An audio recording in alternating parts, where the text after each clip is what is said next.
네, 돌아왔습니다. 일부에서는 일자리 보장과 기본소득을 비교하면서 일자리 보장론자들의 주장에 담긴 맹점을 살펴보았는데요. 네. 2부에서는 기본소득과 관련 없이 일자리 보장이 가지고 있는 문제점을 좀 살펴봤으면 좋겠습니다. 탄희쌤, 어떤 문제들이 있을까요? 네, 뭐 아까 우리가 주로 기본소득에 비해서 이런 문제점, 이런 모자람 이렇게 얘기했지만 네. 일자리 보장 자체가 갖고 있는 문제점이 있습니다. 일상적으로 많은 사람들이 제기하는 건데요. 첫 번째는 이제 이게 일자리를 보장하더라도 구축 효과에 불과하다. 대체 효과란 말도 좀 어려운데요. 대체 효과라고 할 수도 있겠죠. 네, 대체 구축 효과는 이제 공공 일자리를 바꿨을 때 총량이 늘어나는 게 아니다 이런 건데요. 만약 정부가 없는 걸 만들었다고 합시다. 비판이 있습니다. 뭐냐? 네. 없는 걸 만들었으니까 생긴 거 아니에요? 네네. 이거 진짜 새로 만든 일자리예요. 그런데 거기에 대해서 개념으로 얘기하면 사중 효과가 있다라는 거예요. 사중 효과. 네, 그게 뭐냐? 이 민간에서 조금만 기다리면은 더 잘된 형태로 그리고 더 네. 적절한 노동으로 만들어질 수 있는 건데 정부가 먼저 만들어가지고 일자리 보장식으로 부적절한 방식으로 일자리를 공급했기 때문에 사실은 비용이 더 늘었다. 이런 비판도 있습니다. 사회 전체로서는 비용이 는 거다. 아. 그러니까 사실은 일자리가 형식적으로 는 것처럼 보이지만 어차피 늘 것이었다는 네, 얘기가 그렇죠. 되거든요. 그런 얘기, 그런 비판도 있습니다. 네네. 예를 들면 공공 일자리를 늘리면 일자리가 없던 게 새로 탄생한 게 아니고 네. 기존에 있던 민간 일자리가 구축, 대체된다. 된 것에 불과하다는 네네. 거죠. 그러니까 전체 일자리 개수는 같다는 거죠. 민간 사회 서비스 일자리가 예를 들면 네. 공공 사회 서비스 일자리로 바뀌는 것에 불과하다는 거죠. 아, 그렇구나. 그러니까 이게 일자리 총량이 확대되는 건 아니에요. 그렇죠. 네, 그게 가장 큰 문제죠. 네. 예컨대 치안 서비스다. 네. 아까도 이제 방향에도 나왔던 얘기인데요. 네네. 그럼 민간 치안 서비스가 공공 치안으로 바뀌는 거죠. 네. 예를 들면 네.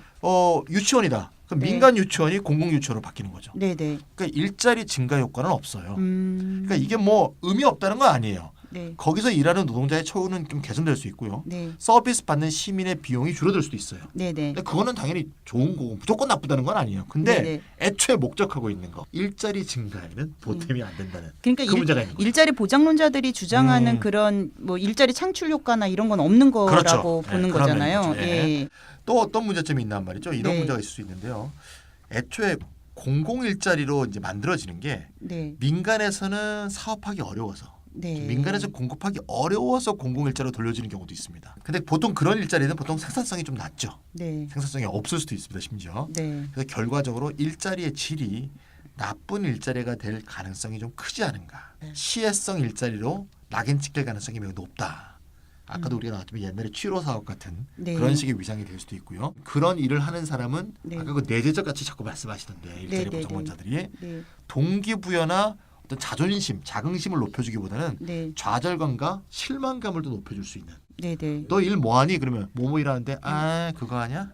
그렇죠. 뭐 이런 거 있잖아요. 예. 그러니까 이제 네. 돈을 벌기 위해서는 어쩔 수 없이 울며 겨자 먹기 식으로 해야 되는 일을 해야 할 수밖에 없는 상황. 그렇죠. 예. 이게 경력 관리에도 문제가 실제 생기는 상황들이 있고요. 예를 들어 실업 부조를 받은 사람이 취직하려면 어렵잖아요. 네네. 그거하고 굉장히 비슷하게 정부 공급 일자리를 했던 사람들이 다른 민간에 취직하려고 그럴 때 그런 것까지 했던 사람이야라는 식으로 낙인 찍혀가고 경력 관리가 안 되는 그런 문제점이 많이 발생한다고 합니다. 그렇군요. 참 뭐 문제점 많습니다. 뭐 좀 네. 더 얘기하면요. 임금이 또 문제가 생길 수가 있어요. 아까 이제 일자리 보장론자들은 네. 좀 공공부문 일자리가 최저임금 선을 정해주게 되고 네. 그래서 오히려 더 떨어지지 못하는 방어벽을 만들어준다는 식으로 얘기했는데 네.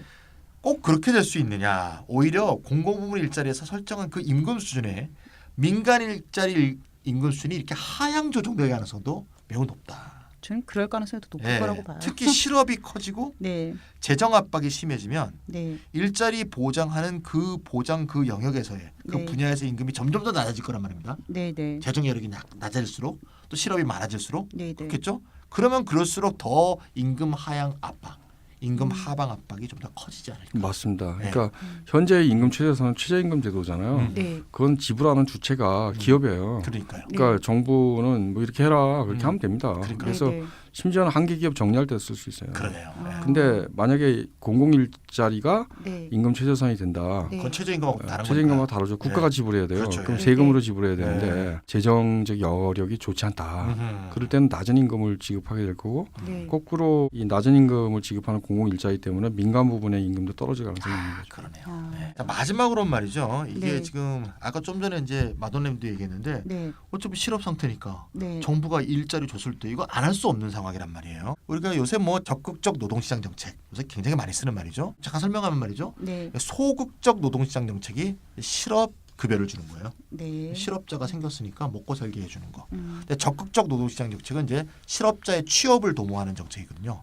훈련도 시키고 일자리도 창출하고 뭐 여러 가지 뭐 일자리 구하는 그런 것도 막 하게 만들고요. 그래서 이제 새 정부 경제정책 방향에도 적극적 노동시장에 대한 재정책을 지속적으로 확대한다 이런 말이 나오는데요. 네. 네. 한마디로 문정부의 일자리 중심 경제를 적극적 노동시장 정책이다 이렇게 말할 수도 있어요. 네. 네. 근데 이제 이 적극적 노동시장이 강화돼요.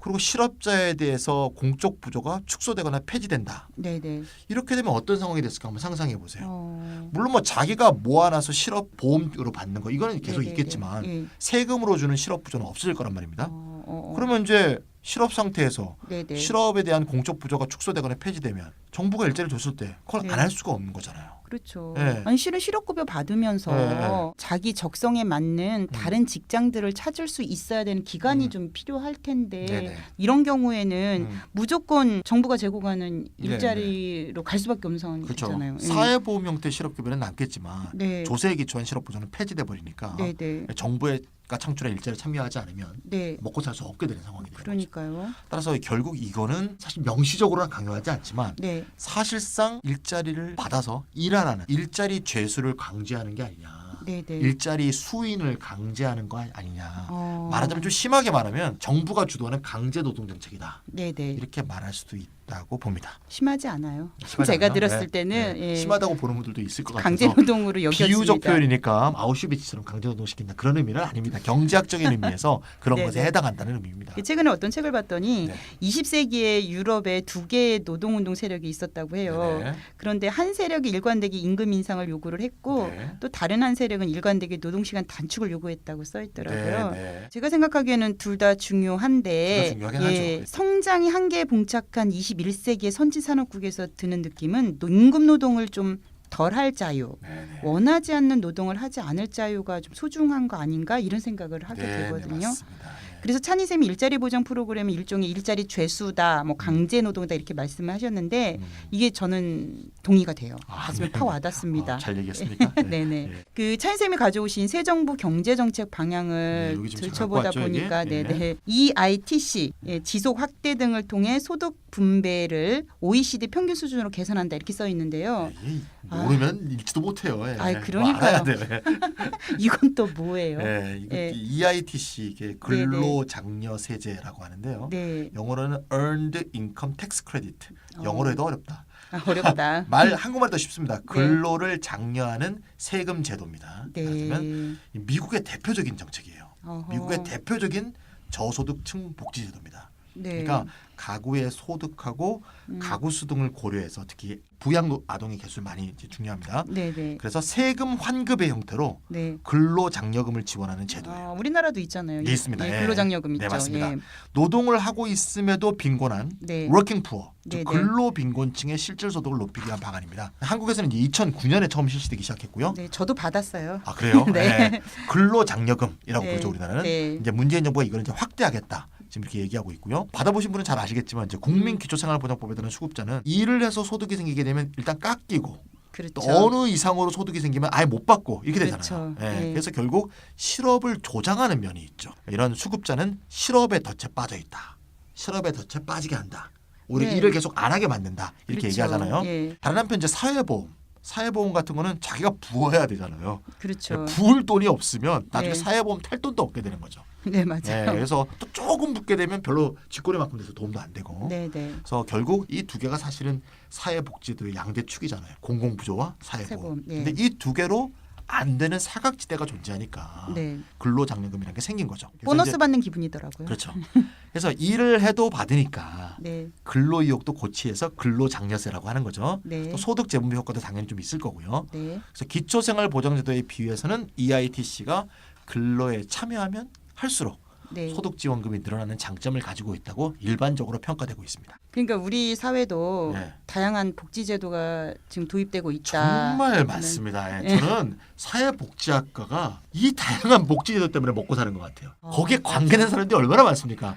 죄송합니다. 사회복지학과 학생들이 들으면 굉장히 기분이 나빠할 것 같은데 너무 복잡해. 진짜 복잡해요. 이거 저거 이거 저거 음. 거기마다 다 정책과들이 있고요. 정책 연구가들이 있고 네. 얼마나 많아요 이게. 이것도 나는 사회 비용인 것 같아 어떻게 보면. 예. 사실 전문가들이 다양한 정책을 입안하고 정부에서 복지제도를 시행하고 있음에도 불구하고 빈곤한 사람들은 줄어들지 않고 있거든요. EITC도 얼핏 듣기에는 복지사각지대를 없애려는 뭐 좋은 취지 제도인 것 같기는 하나 네. 어째서 어허. 빈곤한 사람들은 줄고 있지 않은 건지 어떤 문제가 있는 건지 설명 좀 해주세요. 뭐 사실 제도의 문제도 있고 네. 모든 것을 일자리와 연계해서 설계하려고 하는 이 낡은 사고방식이 기본적으로 문제라고 생각합니다. 낡은 사고 방식. 네. 그러니까 EITC 일자리 보장액은 이게 사실 근로연계복지 워크페어 일종인데요. 네. 워크페어, 네. 근로연계복지. 근로활동 참여와 자산조사를 조건으로 공적 부조를 주는 겁니다. EITC는 공적 부조를 주는 거고 일자리 보장은 일자리를 주는 거고 이 차이는 네, 네. 있지만 좀 자세히 비교를 해보면요. EITC는 유급 일자리 이미 갖고 있는 사람들을 전제로 합니다. 그렇겠죠. 그러니까 일자리 공급자는 민간인 거죠 여기서는. 반면에 일자리 보장이라는 것은 유급 일자리가 없는 사람을 대상으로 하고 이 일자리 공급자는 정부입니다. 이 두 가지 차이점이 중요한 것 같고요. 아까 지금 찬희 쌤이 기초생활보장제도하고 비교하셨어요. 근로에 참여할수록 소득 지원금이 늘어나는 장점이 있다고 말씀을 하셨는데 기본적으로 맞습니다. 근데 모든 소득 구간에서 이와 같은 특성이 나타나는 건 아니죠. 그렇죠. 당연히 이게 근로 빈곤층을 대상으로 설계한 것이니까 모든 소득 구간에서 이런 특성이 나타나게 한다 그러면은 직업을 갖고 있는 사람한테 주는 기본소득식으로 바뀔 수 있고 그렇죠. 그러니까 그런 게 아닌 거고요. 일단 근로장려 세제는 3개 구간으로 이루어져 있어요. 네. 첫 구간에 노동소득이 늘어나면 소득 지원도 늘어납니다. 근데 일정한 소득 수준에 오른 다음부터는 네. 노동소득이 늘어나도 소득 지원금이 늘어나지 않아요. 두 번째 구간이죠. 이 두 번째 구간을 지나면 이제 세 번째 구간이 나오는데요. 거기는 노동소득이 늘어날수록 소득 지원이 줄어들어서 0으로 수렴합니다. 그러니까 실업의 덫에 빠지지 않고 일을 하면 할수록 지원금이 늘어나고 네. 그러니까 기본소득과 매우 비슷한 효과를 여기서 발생하는 그래서 빈곤의 덫에서 벗어나는 효과까지 나오는 그런 구간은 오직 첫 번째 구간에만 해당됩니다. 일을 하면 할수록 지원금도 늘어나서 네. 전체 총소득이 늘어나는 구간은 첫 번째 구간밖에 안 된다. 이 그렇죠. 말씀이죠. 네. 우리나라도 그래요? 우리나라도 그렇습니다. 예. 이게 배워온 거니까 배운 대로 하죠. 배운 대로. 원래 기본 설정 자체가 그렇게 돼 있습니다. 이게 우리나라의 실정을 한번 제가 수치를 말씀드려볼게요. 제가 이 그래프도 갖고 왔습니다. 보이시죠? 네. 예. 예, 일단 우리나라에서 근로장려금을 받으려면 네. 가구원 모두의 재산 합계액이 1억 4천 미만이어야 돼요. 아. 1억 4천을 초과하는 순간은 아예 근로장려금은 제로예요. 예, 오. 대상이 안 돼요. 아 그래서 제가 네. 올해 못 받았구나. 아. 제가 그 전세금이 오르는 바람에. 자동차를 파셔야 돼요. 예. 그러니까 차 지금 차, 전세금 이거 다 포함되는 거예요. 집 뭐 다. 예. 아, 삶의 질은 별로 뭐 나아지지도 없겠지만 않았구만. 뭐 무슨 뭐 골프 회원권 이런 거다. 뭐 예를 들면 이게 자산 심사예요. 아까 EITC는 네. 자산 심사가 있다 그랬잖아요. 네. 그다음 이제 세 번째 구간에서 소득 지원이 점점 줄어든다 그랬잖아요. 네. 그래프가 보이시죠? 쫙 줄어드는 거. 네. 제가 그래프를 갖고 왔는데요. 근로장려금이 처음에 쭉 올라갔다가 정체했다가 쭉 떨어지지 않습니까? 네. 보이시죠? 맞아요. 예. 이 맞벌이 가구라고 한번 보면 이게 이제 가구 단위로 돼 있어요. 이거는 이제 기본소득처럼 개인 단위가 아닙니다. 네. 그래서 이제 혼자 사는 가구. 그다음에 부분 대 혼자 버는 가구. 네. 그다음에 부분 대 맞벌이 부부 이런 식으로 돼 있어요, 우리나라. 네. 네. 맞벌이 가구 기준에서 연간 소득이 1천만 원 이하. 엄청나게 적은 거죠, 진짜. 그러네요. 이 이하 구간에서는 쫙 올라가는 거예요. 네, 그러네요. 그렇죠? 네, 1천만 원까지 보이시죠, 그래프? 네, 네, 네. 네. 그런데 연간 소득 1,000만 원에서 1,300만 원 구간에는 똑같네요. 연간 근로장려금이 네. 그냥 230만 원이에요. 어. 이게 정체 구간, 이 구간입니다. 그다음 1,300만 원보다 좀 더 벌면요. 네. 지금 맞벌이 부부의 예입니다. 네. 그럼 쭉쭉쭉 떨어지잖아요. 네, 그래요. 그래서 네, 맨 마지막으로 부부, 맞벌이 부부 연간 소득이 2,500만 원이 되는 순간 근로장려금이 제로가 돼서 못 받고 둘이 있는 거죠. 버는데 2,500만 원이면 0이네요. 예. 아, 이게 둘이 황당한 버는- 게 부부가 애도 다 내팽겨치고 네. 일해서 겨우 2,500 벌었는데 연간.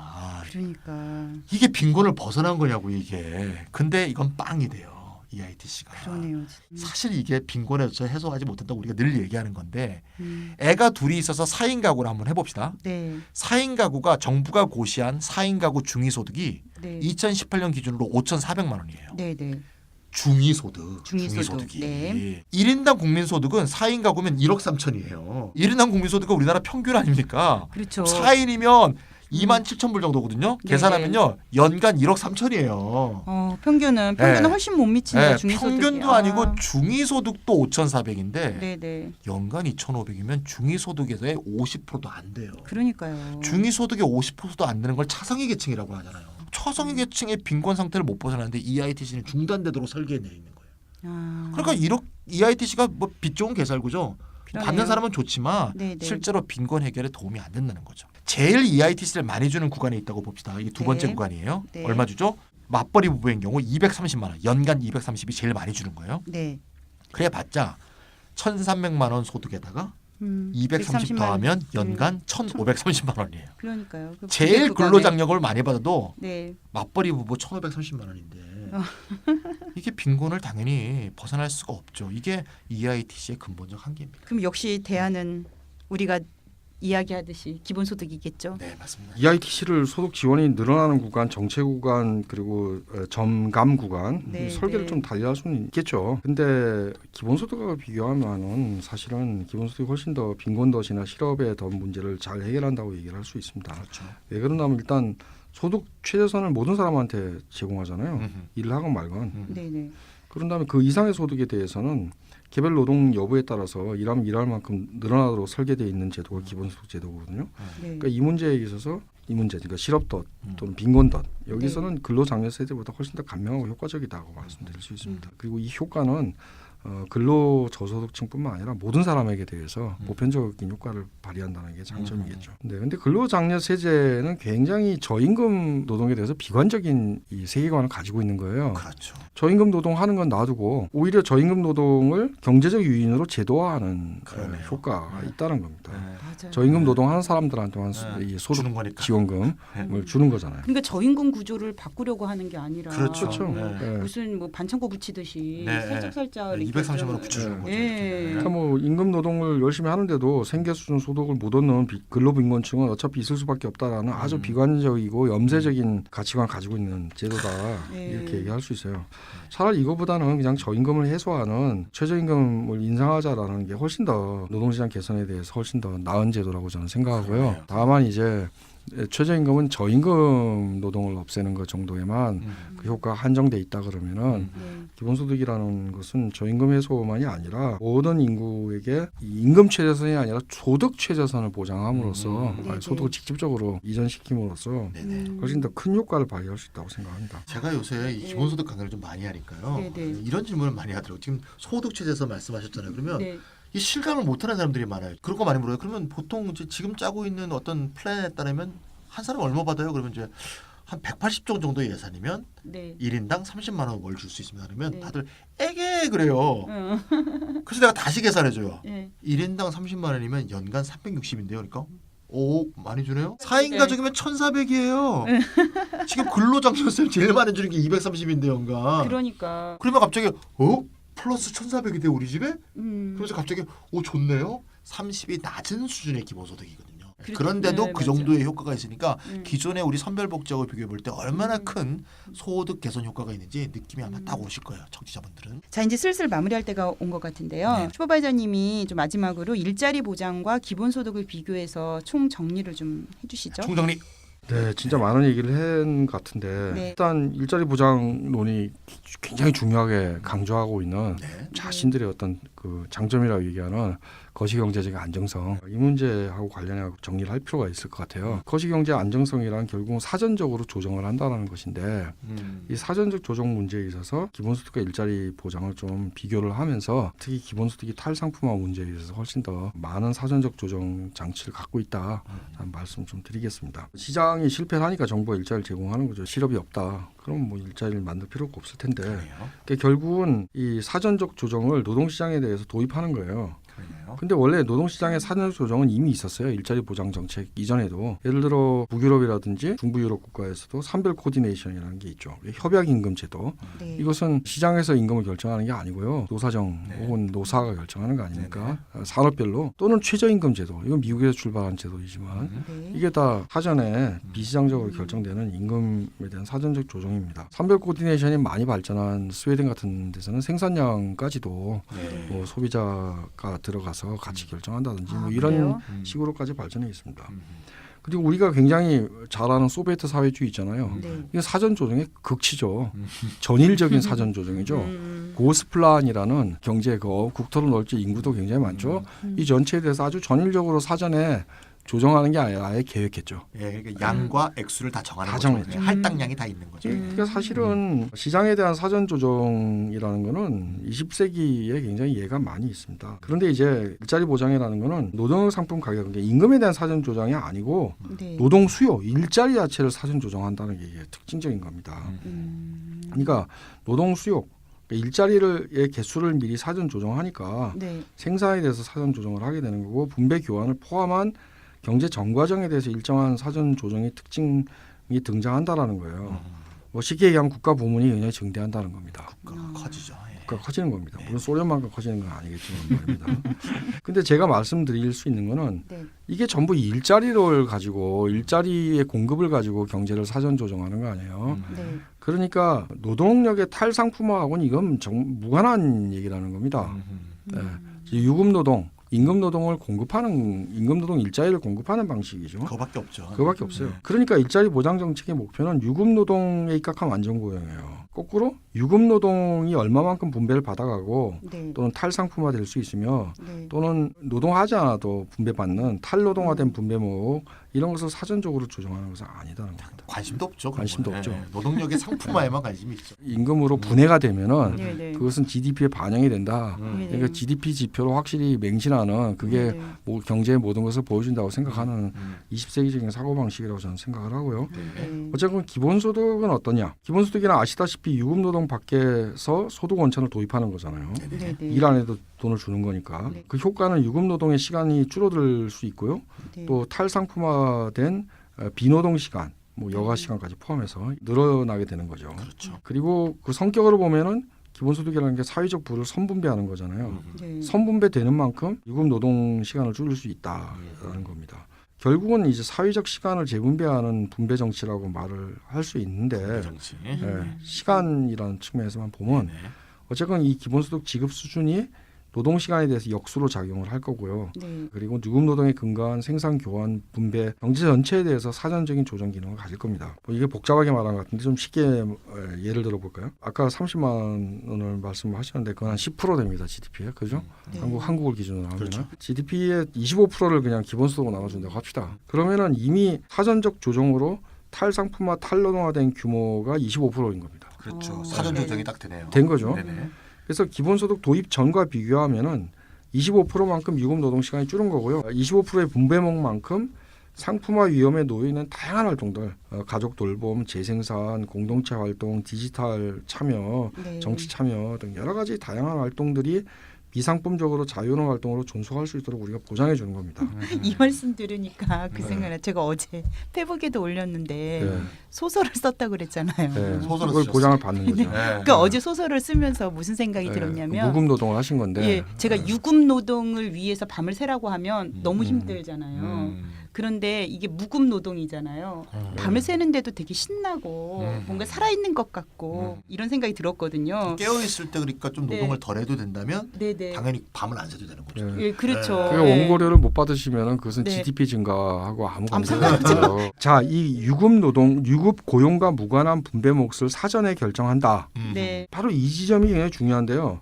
이 점에서 보면 기본소득을 아주 그냥 가장 근저에서, 그러니까 아주 밑바닥에서 네. 그리고 가장 큰 범위에서 경제에 대해서 사전적 조정을 행사하는 거라고 볼 수 있습니다. 아. 더 중요한 점은요. 네. 아까 사전적 조정이라 생각하면 비시장적 조정이잖아요. 시장 바깥에서. 그렇죠. 네네. 그러면 항상 국유 부분이 팽창하는 거예요. 국가적 일자리 보장도 네. 마찬가지예요. 국가가 제공하고 국가가 관리한 일자리가 늘어나는 거니까 국가 부분 경제가 늘어나는 거잖아요. 네. 근데 기본소득은 그런 국가 부분 팽창이 아니라 네. 개별적인 인간한테 개별적 개인한테 탈상품화된 시간, 탈노동화된 소득의 형태로 제공되는 겁니다. 이게 중요하네요. 국가가 팽창하지 않는다는 거. 그러니까 네, 네. 우선 뭐 중요합니다, 이거. 20세기의 네. 사회주의, 그러니까 뭐 그게 소비에트 시기건 사회민주주의 방식이건 네. 관료주의나 또는 사회민주주의적인 후견주의 같은 문제가 없어요. 네, 여기에는. 네. 그리고 계획경제처럼 전일적으로 사전 조정한다고 해놓고 잘 못해갖고 뻥 터지는 이런 문제들, 이런 위험도 없다라는 어디는 물건이 겁니다. 없고 어디는 있고 네. 이런 문제도 없죠. 이런 문제도 그러네요. 없다는 겁니다. 아. 그리고 좀 장기적으로 보면은 사전 조정, 그 네. 개별적 개인들한테 나눠주는 사전 조정이 뭐 협동조합이나 사회적 경제 형태로 조직돼 가지고 제3섹터 그런데 계속 국가 보조금 연명 장치에서 사회적 경제. 살아가고 네, 있는 네, 네. 이런 부분에 발전하고도 연결이 될 수가 있을 것 같습니다. 아, 그러네요. 우리 이렇다가 네. 한 달에 한 번씩 슈퍼바이저님하고 함께 기본소득에 대해서 이야기를 하잖아요. 네네. 기본소득에 대해서 다음엔 또 무슨 할 얘기가 있을까 싶은데 매번 화수분처럼 새로운 이야기들을 가지고 오세요. 네. 이거 참 대단하신 분이다 이런 진짜 생각이 드네요. 기본소득 사상가입니다, 진짜. 예, 네, 그러니까 진짜. 기본소득에서 한 몇 달 하면은 없지 않을까 이렇게 생각했는데 예, 오늘 또 일자리와 관련해 일자리 보장정책 복장론이죠. 10년째 새로운 이론이 나오잖아요, 항상. 아, 그러니까요. 참나. 그래서 이 새로운 네, 이론을 가지고 또 다시 한번 기본소득의 중요성에 대해서 예, 경각심을 갖게 됐는데요. 정말 재밌네요. 또 예. 그러네요. 저는 사실 기본소득에 대해서는 저도 나름 덕후라서 다 알고 있다고 생각을 했었거든요. 근데 지금 설명하신 거 들어보니까 기본소득 이해에 있어서 이 신세계가 열리는 그런 느낌도 들어요. 탈상품화된 영역의 사전 조정이다. 야, 아, 그러니까요. 멋있습니다. 네. 그러니까 세상을 바꾸는 데 있어서 기본소득이 갖는 역할이 참 대단하구나. 예, 점점 파면 팔수록 그런 생각이 들어요. 그래요. 예, 그래서 지금 슈퍼바이저님과 찬희쌤이 말씀해주신 것을 간단하게 한번 정리를 해보면 기본소득이 일자리 보장에 비해 가지고 있는 장점이 이러하다. 6가지 정도로 정리해볼 수 있을 것 같은데요. 네. 첫 번째는 사회적 부의 선분배다. 그리고 두 번째는 유급노동의 시간을 줄인다. 저는 이게 가장 마음에 와닿습니다. 예, 그리고 세 번째는 탈상품화된 여가 시간을 늘려준다. 소설을 쓴다. 아, 예. 네. 네 번째, 상품화 위험에 놓인 자유로운 활동의 존속을 가능케 한다. 그리고 다섯 번째는 국가 부문의 팽창 또 관료주의, 후견주의 문제가 없다는 거고요. 그리고 여섯 번째, 계획경제의 폐해도 없다.